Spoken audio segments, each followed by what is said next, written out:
જય માતાજી. તપેલામાં શાક વધ્યું હોય ને તો સોરીને ખાવાની બહુ મજા આવે. તો મસ્ત દૂધીનું શાક બનાવ્યું છે, તો મસ્ત સોર્યું છે. સોરીને પછી માથે પાપડનો ભૂક્કો નાખી દેવાનો, પછી શું જમવાની મજા આવે જો બતાવું છે ને. કેટલું મસ્ત સોર્યું જો.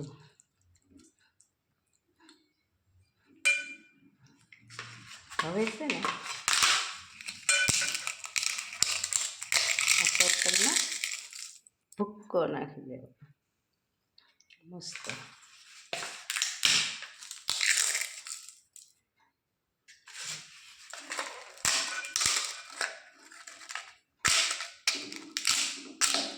પછી આમ મિક્સ કરી નાખવાનું.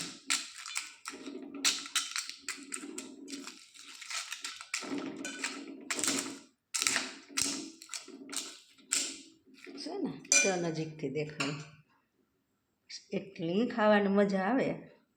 તપેલામાં સોરીને સ્વાદ જ આખો તો છે ને મસ્ત. જય માતાજી.